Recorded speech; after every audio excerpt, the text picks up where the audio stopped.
चुनाव करना।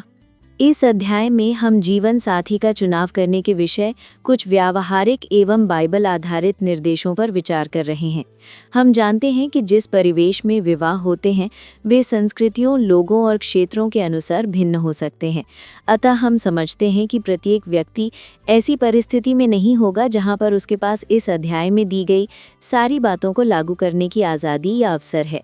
इनमें से एक या अधिक निर्देशों का पालन करने से उन्हें माता-पिता, परिवार और समाज की ओर से रोकने वाले कई बंधन होंगे। ऐसी परिस्थिति में जिन रुकावटों के मध्य आप स्वयं को पाते हैं, उनके बावजूद उन बातों को प्रभु के हाथ में सौंपे और आपकी ओर से कार्य करने हेतु उस पर भरोसा करें। परमेश्वर हमेशा हमारी परिस्थितियों से बड़ा होता है। अनुकूलता के 4 क्षेत्र। उत्पत्ति 2:24, मैसेज बाइबल। इस कारण पुरुष अपने माता पिता को छोड़कर अपनी पत्नी से मिला रहेगा और वे एक ही तन बने रहेंगे। आमोस 3:3, मैसेज बाइबल। यदि 2 मनुष्य परस्पर सहमत ना हो तो क्या वे एक संग चल सकेंगे? मरकुस 3:25, मैसेज बाइबल। और यदि किसी घर में फूट पड़े तो वो घर कैसे स्थिर रह सकेगा? जैसा कि हमने पिछले अध्याय में पढ़ा, विवाह 2 जीवनों का, भिन्न व्यक्तियों का मिलन है। ये मिलन तीनों क्षेत्रों का मिलन है, आत्मा, शरीर और प्राण। विवाह सहमति का भी स्थान है।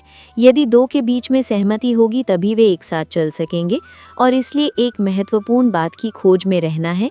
जब आप अपने जीवन साथी के विषय में निर्णय लेते हैं तब इन तीनों क्षेत्रों में अनुकूलता होनी चाहिए, आत्मा, शरीर और प्राण। इसके अलावा आपको ये भी पूछने की ज़रूरत है कि क्या जीवन की बुलावट में अनुकूलता है। अनुकूलता का अर्थ ये नहीं है कि दोनों एक दूसरे की हूबहू प्रति हो, बल्कि हम कहना चाहते हैं कि इसका अर्थ सहमति के स्थान में होने की योग्यता, एक साथ जुए में जोते जाने की योग्यता, ताकि दोनों जीवन भर एक साथ एकता और मजबूती के साथ चल सके। सच्चाई ये है कि दोनों व्यक्ति भिन्न होते हैं और आप एक दूसरे की बिल्कुल एक समान प्रति नहीं हो सकते, परंतु आपकी भिन्नताओं के बावजूद क्या आप आपस में समझ के स्थान पर आ सकते हैं? ऐसा स्थान जहां पर आप अपनी भिन्नताओं और समानताओं को एक साथ काम करने के अवसर के रूप में और एक दूसरे के लिए पूरक के रूप में देख सके। विवाह के लिए हम ये बताना चाहेंगे कि ये पर्याप्त नहीं है कि विवाह का विचार करने वाले दोनों साथी विश्वासी हों। दोनों का विश्वासी होना आवश्यक है, परंतु हमें आगे बढ़कर ये पूछने की ज़रूरत है कि क्या दोनों व्यक्तियों का समान समर्पण, बोझ और क्या वे परमेश्वर के साथ और अपने जीवन की बुरावट में, अपने प्रतिदिन के चाल चलन में समान रूप से अनुशासन रखते हैं। विचार करें कि एक जवान स्त्री और एक जवान पुरुष दोनों प्रभु में विश्वासी हैं, परंतु एक के पास सचमुच बड़ा बोझ है और वो बड़ी स्थिरता के साथ अपने विश्वास में आगे बढ़ रहा है, परंतु दूसरा रविवार के दिन नियमित गिरजाघर जाने से संतुष्ट है और सप्ताह के दौरान नैतिक रूप से सीधा जीवन बिताता है। एक ऐसा है जो आराधना में प्रतिदिन 1 या 2 घंटे बिताना चाहता है और वो न केवल रविवार की आराधनाओं में हिस्सा लेना चाहता है, परंतु रविवार के दिन गिरजाघर में सेवा में अतिरिक्त समय बिताना चाहता है, छोटे समूहों की सभाओं में हिस्सा लेना चाहता है, सेवकाई में सहभागी होना चाहता है आदि। भले ही ऐसा हर परिस्थिति में ना हो, परंतु ये संभव है कि आत्मिक बोझ में उनमें जो फर्क है वही उनके बीच कलह का स्थान बन सकता है। आप में से कुछ लोग ये पुस्तक पढ़ रहे हैं और पहले से विवाहित होंगे और इस मामले में आपके और आपके जीवन साथी के बीच जो असंगति और प्रतिकूलता विद्यमान है उसे आप जानते हैं, परंतु अब चूंकि आपका विवाह हो चुका है, इसे आप एक दूसरे से अलग होने का बहाना ना बनाएं, बल्कि अपने इस फर्क को पहचानें और धीरज और शांतिपूर्वक इस क्षेत्र में परमेश्वर की सहायता से और बुद्धिमानी के साथ एक साथ बढ़ते जाएं। इस पुस्तक में बाद के अध्यायों में हम जो कुछ सीखेंगे वो इस बात में आगे बढ़ने में हमारी सहायता करेगा। 2.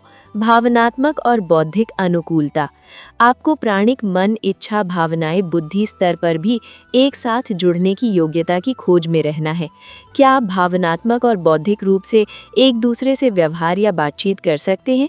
क्या ऐसी कोई अभिरुचियां और स्थान हैं जिन्हें आप आपस में बांट सकते हैं, उनके विषय में बातें कर सकते हैं और एक साथ आनंद मना सकते हैं?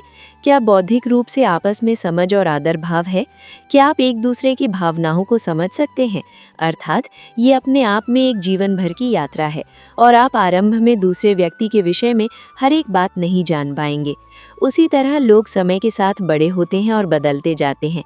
इन परिवर्तनों के विषय में हम पहले से नहीं बता सकते, परंतु कम से कम एक आरंभ बिंदु आरंभ करने के लिए भावनात्मक एवं बौद्धिक अनुकूलता का सामान्य आधार होना चाहिए और आप इसकी खोज में रह सकते हैं।